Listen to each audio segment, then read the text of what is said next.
Hi, this is Crystal from Crystalized Designs, and today I'm going to show you the hand painting a crochet project. This is the third in the series. We worked on dip dyeing for this emerald color, and country blue we did the ombre dyeing. And this time we're going to learn about hand painting. So hand painting, you can use a variety of colors. You can with the ombre as well. Dip dyeing you could as well.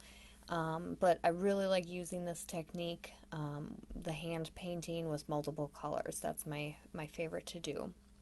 So just a few things that we're going to need. We need all-purpose dye, and I like this brand. I've used the royal blue for this coaster, and this is the Granny Diamond coaster free on my blog. It uses Furls worsted weight Whims merino yarn, and it really works well for dyeing. If you're interested in purchasing that yarn, make sure to look for a link in this video or blog post for a 15% off code using a code that I have linked that will get you that percent off. So you need the all-purpose dye. You obviously need a crochet project. I have another coaster here. You need plastic or glass or some kind of containers to work with that are not aluminum. Aluminum won't work well with the dye, so you definitely want something other than that. I like my glass jars. I tend to have a whole kitchen set just for dyeing because plastic does soak in some of that dye, and them looking dirty, I don't like that. I like clean looking crafting supplies. So I like my glass dishes using for that, and then depending on how large the project, for the ombre dyeing I did a large project with a cardigan, the Crystalized boho cardigan, and I used a 5-gallon bucket outside. So your project is going to depend on what kind of container you're going to need. I have this pre-soaking in vinegar water mixture. What you're going to need is 8 cups of water to a half a cup of vinegar, or in that same ratio. So I have that soaking. This has been soaking for about 30 minutes. I do not, normally I have like a little swatch. In the other videos I had a little swatch, or not a swatch, a strand of yarn pre-soaking to test out the dyes. This hand painting, you never know what it's going to turn out like. You have to really play with it, so I did not make that test strip for this project. Occasionally, you could use salt and dish soap. 1 cup of salt in the dye bath will enhance the color, and 1 teaspoon liquid detergent will allow for even drying. Excuse me. I'm not adding any additives today. Another additive you could use is a dye fixative that is used after everything is dyed, immediately after it is dyed, after it's rinsed out. I don't have that here. This brand does make a dye fixative, so if you're going with this brand, you could definitely pick up their recommended fixative. You will also need tongs, gloves to protect your hands from the dye. I have my goggles on, so make sure you have goggles for your eyes. An old towel rag or something that will fit your project, and I will show you exactly why. For this project, I like to use some sort of stick or something. You could use a paint stirring, the stirring stick they give you free. I have a balloon thing here that's plastic. I have a skewer here. So you need something that you can easily move a piece around that's smaller than your finger. So this you can kind of get in there, excuse me, and move and play with your project. So the skewers are my favorite. I toss them, they're cheap. So you'll need that. Another way to hand paint is to use a foam painting brush. or you could use different containers. Here's a spray bottle with a pre-mixed color in it already. My favorite, I don't necessarily like these pour-on or spray bottles. I like to use squirt bottles, and I couldn't find mine. So this is just an example of what you could use. I like painting with a brush best, so I have these little containers that I use. I had leftover these baby food jars from when all my kids ate baby food. This is what I would pack their meals in for childcare. So I've been using these as well. Let's see. Okay, you need a drying rack. This is highly recommended when you're drying, just so it dries evenly.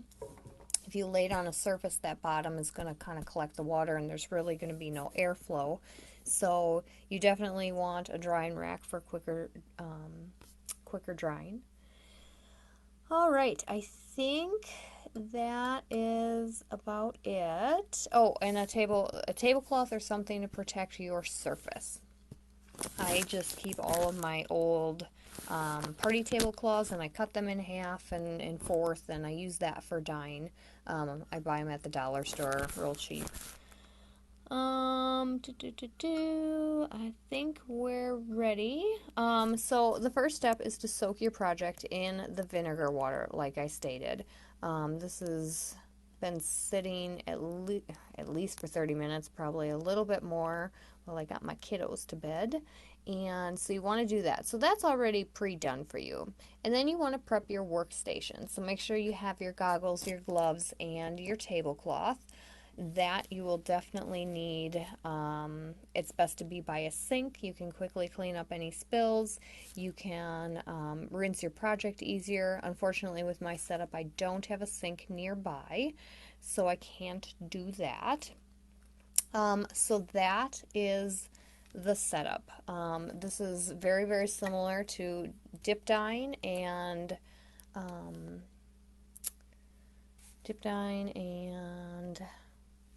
the ombre dyeing, except for you need these few added materials. So, all right, let's get started. All right, now that we have soaked our project and we've protected our surface that we're working on, I'm going to squeeze this out. You don't want to wring this. You don't want to agitate the fibers, so then you have a fuzzy crochet project. So I'm just gently squeezing, and I'm going to lay it in this bowl. So I'm going to disregard the vinegar solution. I'm going to move my stirring stick over. Oops. And then I have my heated water. You want it at least 140 degrees or whatever your dye recommends. So this says 140 or greater. And this is what I'm going to fill my little tubs with. So I pre-filled this little squirt bottle just to show you what a squirt bottle looks like. Again, I don't like using the squirt bottles. I'd rather do the, let's do this one. I'd rather do the squeeze bottles over the squirt bottles, but like I said, I couldn't find mine. So this is at least 140 degrees, and I've done just a few containers. So we're going to work with 3 different colors today. Again, I have my safety goggles on, and I'm getting my gloves on to protect my hands. And since we did blue for this and emerald for this, I think we're going to do teal. Oh, let's make sure you shake this very well. If there's any clumps in here and it gets on it, it will definitely dye that a lot more. So we're going to make sure these are very well shaken. And we're just going to pour a teeny tiny little bit in here because, and I'm going to use my balloon thing, because it is a very, very small amount of water. And I'm just going to stick that in. Or on there. Actually, I might add a little bit more. This is where you really want to be careful with playing with the dyes to protect your surfaces. Whoops. We're going to roll. There, we'll go like that. I'm going to cap this just so it doesn't accidentally spill. Oops. Let's put this like this. Stay. I'm going to do a little bit of emerald with the teal because I'm curious on how that will look. Okay. I'm going to mix that up a little bit. Okay, so now you want to be careful with this water because I'm getting dye out of my little thing so I don't drip dye all over. You want to be careful with this because this is really hot water. So I pre-filled this because I had to stick this in and try and be careful not to burn my hand. Again, it's hot water, so just take caution into that. You could use tongs for this to space it out, spread it out like that. Or you can use tongs to move it around. Again, I like to use the skewer. So what we're going to do is we are going to now hand paint this coaster. Okay, I'm going to start with the hand painting first, and let's go with the teal. We are just going to dip it in. Oops. I will weave in my ends later. So I'm just going to tap, tap, tap, tap, tap, tap. Get it enough to soak. Another thing to do, because you don't want too much water in this container, you could get newspapers or some paper towels or something to soak up these colors if there's too much water on the bottom, because then they will blend, and we're not looking to have them blend together. We're looking just to hand paint this. And this is where you could use your stick. The stick actually helps a lot more with larger projects. And I had intended to do stripes, but I guess that's the direction we're going. Careful not to drip on your surface, even though it's protected. You really don't want,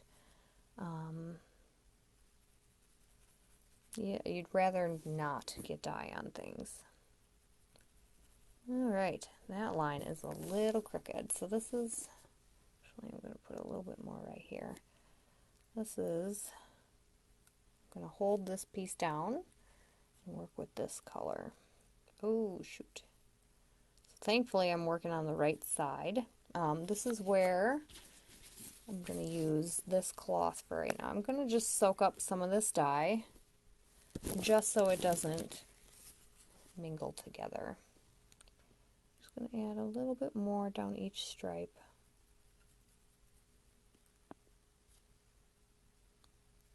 Okay, moving on. Just dye that little strand and weave that in. Okay, I'm just going to rinse my brush in the hot water because I'm done using it.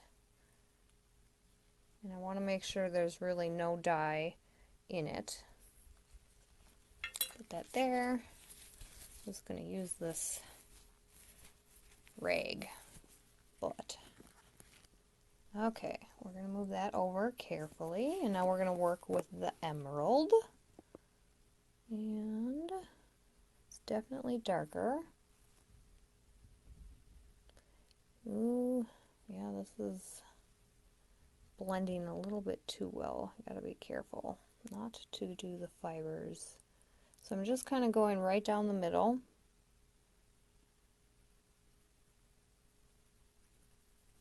Like so.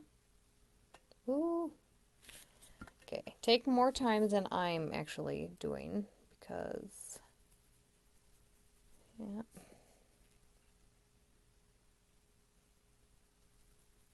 This darker color is definitely seeping into the lighter color. So we should have probably did this one first. My mistake. We'll see how it turns out though.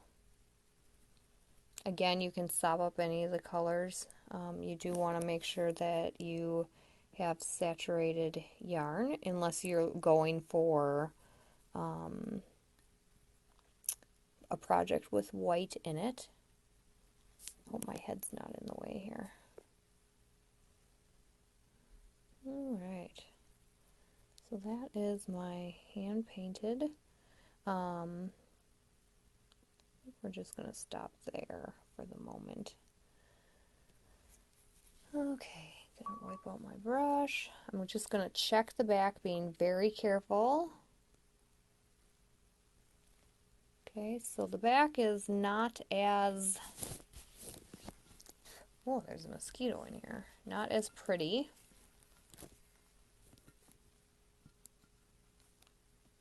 Alright, so there we have that. Actually, that emerald is really, really dark, so I don't know how well this is going to show up, but this is charcoal gray, and I'd figure I'd just show you, like, spraying it on. I mean, you can kind of see. This is where maybe I'll get the white spots better. This is why you really, really want to use gloves. Yeah, so you can kind of see the gray.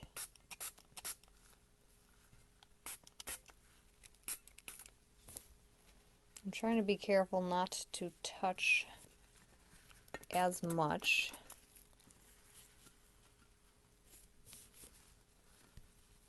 Alright, then we'll hold it up a little bit. Making sure to get the ends really good. And I might carefully flip it over and just do the back end with gray, just to fill in that white. Okay, good enough. I'm going to carefully rotate it. Okay, so probably should have started with the dark ones. I don't do a lot of hand painting, and I normally have white in between, so that will help your colors from leaking into each other. But you can definitely still see a little bit of the grays. I don't know how well that shows up on camera. And then you can definitely see the emerald and the teal. So that being said, I'm just going to take off my gloves here for a moment. We're going to let this sit for a little bit. Actually, I'm going to try and get this spot right here. If I squeeze out some of the dye, it should penetrate the little white spots in there. So we're going to let this sit for 30 minutes and then we will come back. I'm going to move this out of the way. Alright, so I'll see you in 20 to 30 minutes. Alright, so I cleaned up a little before the dye was set, and since I don't have a sink by my area, I took it in the other room and I rinsed it off. You can kind of see the stripes. This works a lot better. I probably should have did the teal and the royal blue, or the teal and the charcoal gray, just to have different tones in here. But I hope you can see, like, the grays, the teals, and the emeralds all in there. I'm going to set this off to the side. I clean up a little bit of my mess here. So I'm going to use this to further dry my project. This is why you want an old towel to wipe up any dye spills, as well as dry this a little bit further. So what else? All I'm going to do with this is I'm going to fold it, push, and then I'm just going to roll and continuously push. This is going to soak up the water from the fibers, more so than me just wringing it out. Not wringing it out, squeezing it. Do not wring your project, because that will distort it. So all I did was I rolled it once. There's a little less water out of the project, and a little less water to worry about drying. So that is my project. I'm going to set it on my drying rack. Again, I have like a whole kitchen supply for dyeing. And I'm going to let that sit overnight until it's fully dry. Again, drying it on a flat surface, so you're not going to get any air on the bottom. That's the back. You can definitely see, actually, you can see different tones better on the back than you can the front. So then it's more even drying because the air can flow underneath the bottom. So we're going to set it like that because it's the right side. And that is how you hand paint any project, crochet project or macrame, or yarn itself, you definitely want to work with cotton, linen, wool. Any man-made fibers really don't take on the dye as well. So there are different examples on how you can make a somewhat boring white project a little more exciting, or add a little bit of you. This one is all me. Add a little bit of you to a project, and add some personality to it. I hope you enjoyed this tutorial, and if you did, please subscribe. I also do free pattern tutorials on there as well. So yeah, if you enjoyed this, I'd love for you to hit subscribe. And if you have done this after this tutorial, I would love to see any pictures. So you can tag me on any social media. I would love to see your projects. That's it, and I hope you have a great day, and we'll see you later. Bye.